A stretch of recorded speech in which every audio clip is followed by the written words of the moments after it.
আসসালামু আলাইকুম। আমি ডাক্তার সাইফুল মালেক। আজকে কথা বলবো একটি কমন সমস্যা নিয়ে, ব্রণের সমস্যা, যেটি আমাদের সবারই কমন হয়ে থাকে। তরুণ বয়সে একটি কমন সমস্যা হচ্ছে ব্রণের সমস্যা। তো এই সমস্যাটা সাধারণত কি হয়ে থাকে?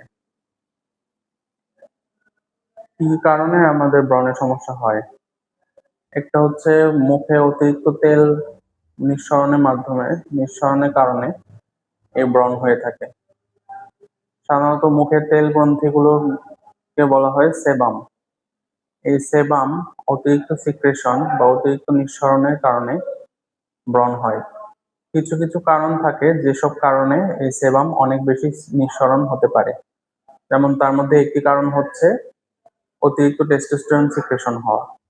অতিরিক্ত টেস্টোস্টেরন হরমোন, যেটা পুরুষের হরমোন, এই হরমোনটা নারীর শরীরেও বেশি থাকতে পারে, পুরুষের শরীরেও বেশি থাকতে পারে। সাধারণত বয়ঃসন্ধিকালে যখন একটি বাড়ন্ত বয়স, যখন বয়ঃসন্ধিকাল আসে 13-14 বছর বয়স, এই বয়সে এই পুরুষালী হরমোন যে টেস্টোস্টেরন হরমোন, এই হরমোনটা বেশি বেশি নিঃসরণ হতে থাকে। অর্থাৎ একটি স্টেডি স্টেট থেকে একটি পিক লেভেলে চলে যায় এই হরমোনটা, যার কারণে অতিরিক্ত নিঃসরণের কারণে মুখে তেল নিঃসরণকারী যে গ্ল্যান্ড গুলো আছে, এই গ্ল্যান্ড গুলো প্রচুর পরিমাণে সেবাম সিক্রেশন করে। এই সেবাম গুলো সিক্রেশন হলে সেগুলো বের হতে না পেরে ব্লক হয়ে যায়। আমাদের স্কিনের যে গ্ল্যান্ড গুলো আছে, সেই গ্ল্যান্ড গুলো হচ্ছে ব্লক হয়ে যায়, এবং ব্লক হয়ে যাওয়ার কারণে সেখানে একটা ইনফ্লামেশন হয়। এবং এই ইনফ্লামেশন মুখের মধ্যে আগে থেকেই যে ব্যাকটেরিয়া থাকে, সেই ব্যাকটেরিয়ার নাম হচ্ছে প্রোপিওনি ব্যাকটেরিয়াম অ্যাকনি। এই অ্যাকনি গুলো ওই ব্লকড পোর গুলাকে ইনফেকশন করে, এবং এই ইনফেকশনের মাধ্যমে হচ্ছে ব্রণ হয়। এছাড়াও আর কি হতে পারে? স্ট্রেসের কারণে হতে পারে। আপনি যদি অতিরিক্ত স্ট্রেস, কোনো কারণে কোনো বিষয় নিয়ে বেশি চিন্তা ভাবনা করেন, অথবা কোনো কারণে মানসিক চাপের মধ্যে থাকেন, তাহলে হচ্ছে এই তেল নিঃসরণটা বেড়ে যেতে পারে। এছাড়াও আমাদের এই ব্রণের সমস্যাটা 35 থেকে 40 বছর বয়সের নারীদেরও হতে পারে। সেটা একটা বড় কারণ হচ্ছে ওরাল কন্ট্রাসেপটিভ পিল।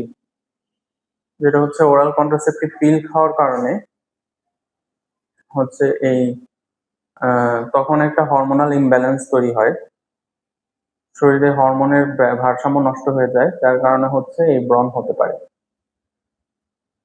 এছাড়াও নারীরা যেটা করে সেটা হচ্ছে অতিরিক্ত কসমেটিক ইউজ করার কারণে, সেটা যদি ভালো মতো পরিষ্কার করা না হয়, তাহলে দেখা যায় যে স্কিনের পোর গুলো ব্লক হয়ে যায়, এবং এই ব্লক হওয়ার কারণে হচ্ছে আমাদের অ্যাকনি হতে পারে।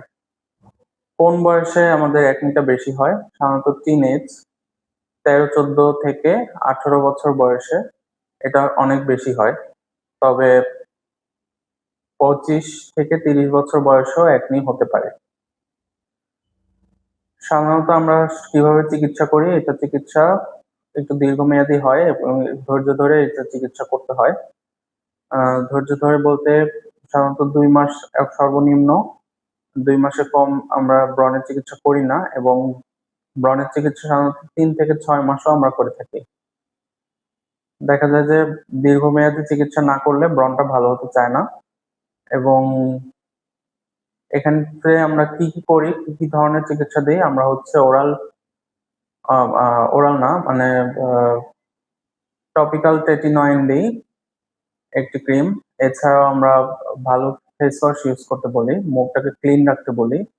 এছাড়াও আমরা হচ্ছে কিছু কিছু ক্ষেত্রে যদি বেশি থাকে ব্রণ, সেক্ষেত্রে আমরা ওরাল অ্যান্টিবায়োটিক দিই। আর ওরাল অ্যান্টিবায়োটিকের পাশাপাশি আমরা টপিক্যাল অ্যান্টিবায়োটিক দিতে পারি।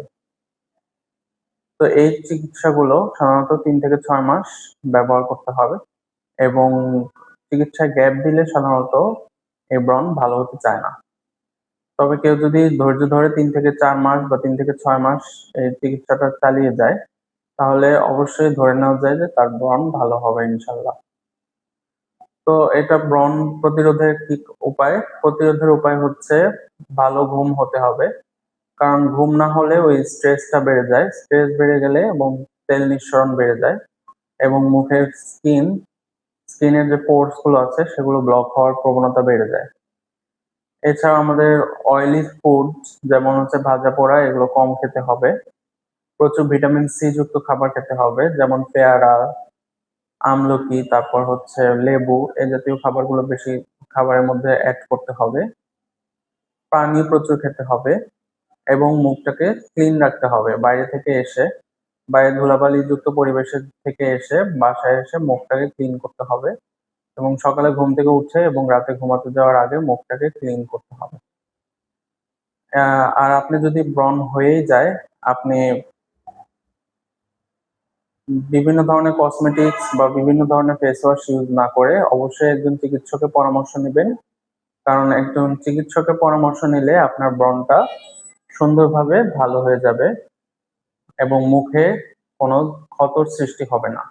সাধারণত ব্রণ ফুটাফুটি করলে, ব্রণে হাত লাগালে বা নখ দিয়ে ফুটাফুটি করলে সেক্ষেত্রে স্কার তৈরি হয়ে যায় এবং সেটা কিন্তু সারা জীবন থেকে যায়। তাই আপনারা এ বিষয়ে সতর্ক থাকবেন। সবাইকে ধন্যবাদ।